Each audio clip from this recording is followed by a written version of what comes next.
knowledge that today is Rob Lauer's birthday. He's an Aries, as I am, and we'd like to take this time to sing happy birthday to him. Happy birthday to you. Happy birthday to you. Happy birthday, dear Robert. Happy birthday to you. Thank you. Not so much. What I can tell. Just, yeah.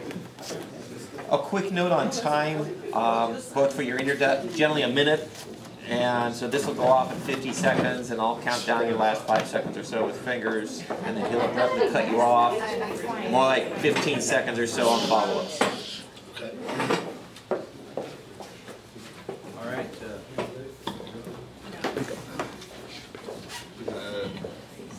Today we have with us from District 3, and that is the district that Senator Valerie Weiner is retiring from. And Mr. Segerblom is running in her seat.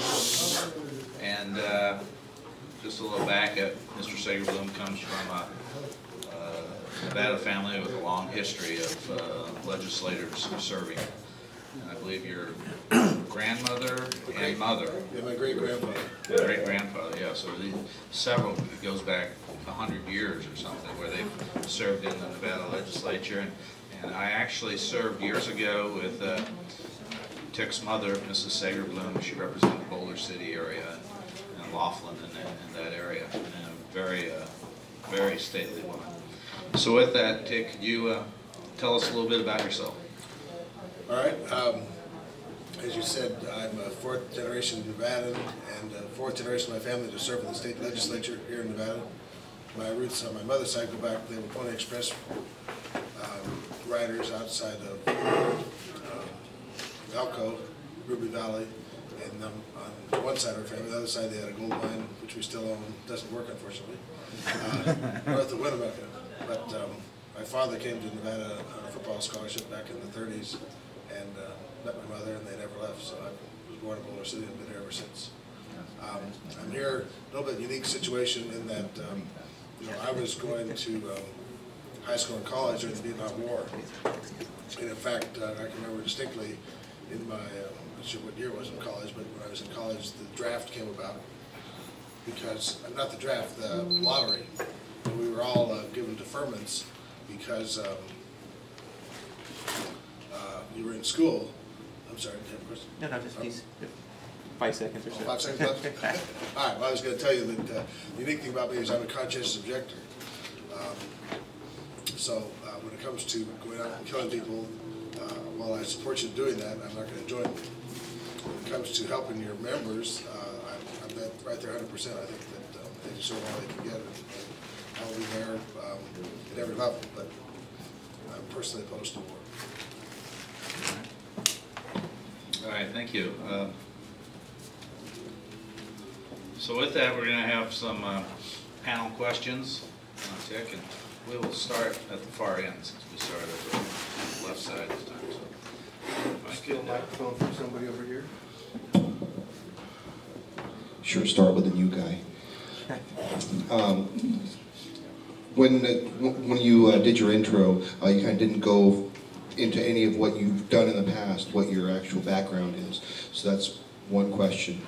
And you know, also, you know, from the standpoint of being a conscientious objector, if you can just maybe talk to us about why a veterans group would give you an endorsement. So if you can answer those two questions, that'd be great. How much time do I have? Take 2 minutes on that one. I think that's an important enough to the issue. I'll mess with the time. All right. My background is, other than being born and raised here, I went to law school and came back. Actually, after I graduated from law school, I went to D.C. and worked for President Carter for during his election, initial election, and then after he was at the White House for about 6 months, came back here and then worked for his campaign, basically his re-election campaign, throughout the West Coast and in California. After he was defeated, I moved back to Southern Nevada and started practicing law in 1983. And I've been a lawyer here ever since. I specialize in people who are fired from their job or discrimination cases, disability discrimination, age cases. I actually had several cases of discrimination based on veteran status, and also people who they go, you know, like you're in National Guard and you go to serve and you come back and your job isn't there. So I represent numerous people like that. But essentially I represent employees versus employers. I don't represent any employee groups. I do have a couple of, I represent the Nye County Sheriffs, and sometimes I represent Metro officers in employment matters, not in just in criminal matters. As far as the conscientious objector, to me, we all have to do what we feel in our hearts is right as far as serving in some capacity. I just personally, at the time, this was back in 1968, did not feel that, first I didn't believe in the war, but secondly, I just did not feel that I could justifiably go try to kill somebody. I don't think that personally that would affect my ability to assist veterans right now, which is what we need. We're not, you know, in the state legislature, we're not voting to approve war or disapprove war. What we're doing is trying to help veterans out who have served their country and have come back, and now they find themselves, for whatever reason, needing services. And one of the things I do see is the lack of services for veterans, and then also the way the criminal justice system does not give credence and support to the fact that they are veterans. But how we could have homeless veterans in this country or have veterans in prisons is really beyond me. So my role in the legislature as a lawyer has been to serve on the Judiciary Committee, which is where the criminal laws are written, and to try to work with, to change the way our laws are so that if you're convicted of marijuana, you don't automatically go to prison. I mean, there's different things that we can do where we allow people who have issues to go be diverted, to get counseling, to get treatment, whatever it is. But once you have that felony on your record, as most of you know, you're stigmatized in this society and you never recover. And for a veteran to come back and end up with a felony, it's inexcusable to me. I mean, you've given your life, and then we're taking away your ability to serve your country back here. All right. Thank you, Rowan.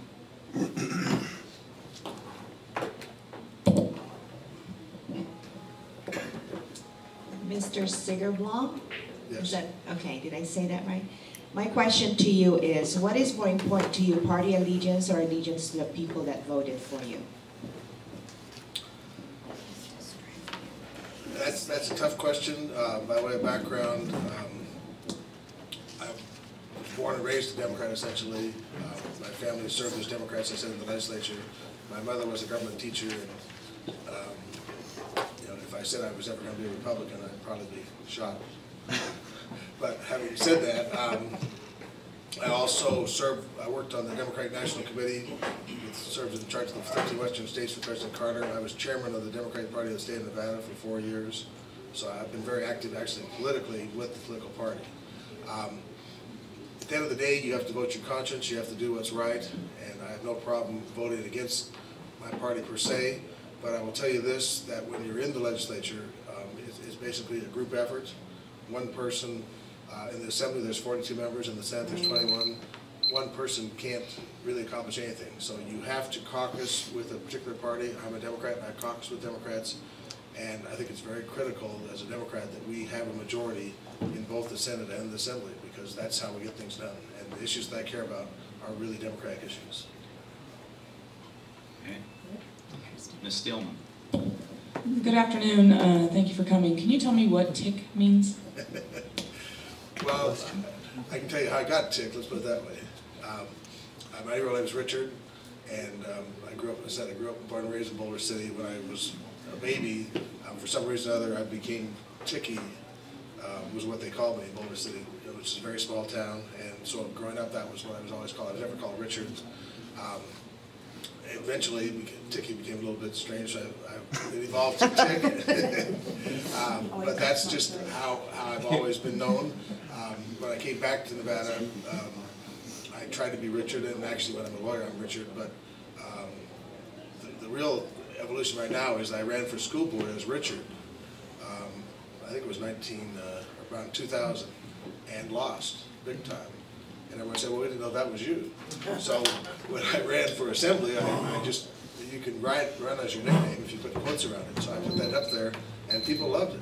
Okay, now for the real question. I hear you talking a lot about partisan politics, but the will of the people isn't partisan. So how do you expect us to be assured that you're going to stand up for us in our state legislature when you're running for your party's platform? Well, I guess it depends on how my party's platform differentiates from what you stand for, because most of the platform, as far as I know it, I do support very strongly.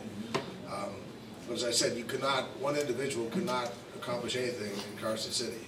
You have to basically have at least 12 votes in the Assembly, 11 votes in the Senate, or 22 votes in the Assembly. And those do not just come randomly. They come basically because of the party affiliation you have on most issues. There are a lot of issues where it doesn't break down across party lines and people just pick whatever's right. But the majority of things are based upon party votes you find. And when it comes to that, I'm a good Democrat, and if it's an issue I don't support, I won't support it. But most of the Democratic issues I stand strongly behind. I'm a liberal Democrat. Let's put it that way. Thank you. I can sympathize with the name thing. I've had plenty of calls where I said, this is Richard Hawkins, and who, and oh, Doc. Well, the other thing is, if you're called Richard, everybody calls you Dick. That's my father. That was one day Dick. All right. Hopefully we're pulling out of recession sometime in the next year or two, or hopefully sooner. What single thing or law that Nevada is currently doing will most obstruct us from recovery and should be gotten rid of? Or what current active thing that we're doing is most in the way instead of helping? I hate to say there's a couple things, but number one, my biggest issue is we need to change the law which deals with deficiency judgments. Right now, you, or at least I, and probably most people here, are underwater in their mortgage, even if they're able to still pay it. And so what's happening, you have a neighbor who's just gone into foreclosure or walked away from their loan. That house was bought by somebody else for up to half what your mortgage is worth. Until we have the ability to go to the banks and say, look, reduce my principal to the value of my house, this economy, in my opinion, is never going to straighten out. And the fastest way to do that is we can pass a law, the first thing we get up there, that says that every bank eliminates what they call deficiency judgments, and once you have that ability to say, bank, I'm going to walk away, you can't come after me for the difference, then they will be forced to negotiate with us to negotiate our principal down. That, to me, is the number one issue. Quick follow-up, isn't there a constitutional problem if we change that for existing mortgages? I know we've installed it for new mortgages. No, I've actually had a bill last session, the legal staff said that that was constitutional. Okay. Mr. Lauer. Just going back to your conscientious objector status real quick. Was that specific to Vietnam, or, for example, World War II, Hitler challenging the world, trying to take over the world and impose fascism? Would that be a situation where you would have stood up and fought? And where do you fight? When would you fight, if ever, for a country? I was asked that question, and by way of background, when I applied to be a conscientious objector, you had to believe in God. That was the status. So it had to be a religious basis. And the Supreme Court, during the process that I was doing, said that no, you cannot limit it to religion. If you have a moral objection and it's legitimate, then you have a right to object on that grounds. And that was my basis. I was the first moral conscientious objector in the state of Nevada. But I honestly, what they said to me is they basically had a question when they interviewed me, and I said, if I'm next to my mother and somebody's trying to rape her, then I'm going to fight that person as hard as I can fight. But if you're asking me to sit here right now, today, and willingly make a decision to join the Army and go fight somebody else to kill that person or have them kill me, I don't feel I have the ability to morally make that judgment. Now, this was in Vietnam. This would apply, in my opinion, to the wars we've had since Vietnam. Going back to the World War II, when you look at it from hindsight, it looks like a very moral war. It'd be tough to say that back then I wouldn't have fought, but all I can tell you is my position in 1968 and my position today would be that I can't see a justification for war. What about the founding of our country? It was founded through war. It took a war to start our country, didn't it? Well, I mean, that's part of the Christianity. Christianity, if you look at the history of Christianity, you know, there are lots of wars out there. Most religions have wars, but the reality is today, looking at 2012, there's no excuse, in my opinion, to have to go to war. So. Me? All right. You said, I guess, the Legislative Council Bureau, are they the one who vet the constitutionality of proposed legislation and stuff? Interested, you should bring that up. My question is about medicinal marijuana. As you know, of course, you know, there's a ballot initiative. The Constitution, state constitution, was amended. That amendment in part charged the legislature with, quote, crafting appropriate methods for supply of the plant to patients authorized to use it. And the legislation that was proposed and blessed by the Legislative Council Bureau said you cannot exchange any form of marijuana, including a seed, for consideration, for anything of value. That essentially prohibits patients who genuinely need medicinal marijuana from getting it. It's tough to move goods around in a market if they can't be exchanged for anything of value.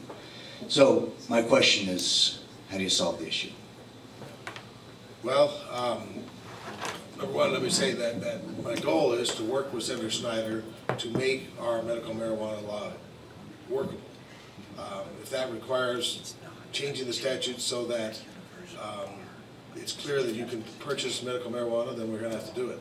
You know, Senator Snyder here is basically the godfather of what we've all been trying to do. And I want to work with him, but I will tell you right now that I'm 100% committed. And my role, if I'm elected, would be on the Judiciary Committee, which would draft these laws, is we have to make the medical marijuana law work. As you know, Judge Mosley just threw it out, saying it doesn't, you know, you can't convict somebody because the law is so vague or whatever. So we've got to figure out a way to make it work. And again, to think that a veteran with PTSD or whatever comes back with a prescription for marijuana and then is going to be jailed or have a conviction on their record is criminal, frankly.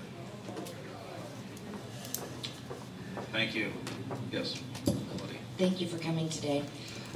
You mentioned that you basically would like to change the deficiency judgment law, and you're requesting a principal pushdown, basically. But people who purchased houses in 2004 to about 2007 signed a contract agreeing to pay a certain amount of money. And I'm a little confused on why you would want to violate the bank's right to have that contract. I didn't buy a house during that time because I kept getting outbidded. So I just don't think that, I guess I'm making a statement, I'm going to ask you a question. Do you actually support the violation of the contract? Absolutely. Absolutely. There's no way this economy is going to correct itself until everybody's on a level playing field. And when your neighbor with the exact same house has a mortgage for half the amount of your mortgage, They agreed to that. it doesn't matter. No one is going to stay in a house where they're paying twice what their neighbor is paying. That's just the reality of it. And the fact is, if somebody's got to suffer, to me it ought to be the bank as opposed to you or me. Because when you and I suffer, the whole economy suffers. And what happens is... Did you realize, though, the bank did not come to the consumer and Of say course they and did. force them to buy Did you the live here? house? Did you live here? They were out there begging us. Take a second mortgage. You know, you go in to borrow money. They beg you to take a second mortgage on your house. It was like free money out there. They were throwing that at us. That's why it all happened. It was the bank's fault more than our fault. Trust me. Very quick follow-up to that. Would the same apply to credit cards that somebody took out that you didn't take out, and leveling that playing field? No, because credit cards, you can bankrupt out of a credit card if you want to bankrupt out of a credit card. But deficiency judgments are different matters as far as being able to have a level playing field where the economy in this state is based, number two business is construction. And we're not going to have any housing construction until we have a level playing field. All right, thank you. Sir, would you, thank you. Would you support a program to market Clark County to the rest of the nation as a veterans recovery oasis? What does that mean? Veterans recovery. Yeah, right. Why don't we make that an an expanding business sector for Clark County to invite veterans from around the country to come here to recover for treatment programs, employment programs, education. I guess I would, but my concern would be, I'm not sure this it would be necessarily the best place for veterans to come to. I mean, we got a lot of things that, you know, would probably hurt people, veterans who have difficulties. This is not probably the best place for them.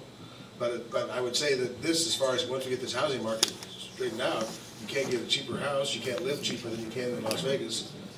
So we do have a lot to offer. Fair enough. Okay, thank you. We ran over. I was not looking at the right sheet here, so. Thank you, Mr. Segerblom. Okay, thank you for coming.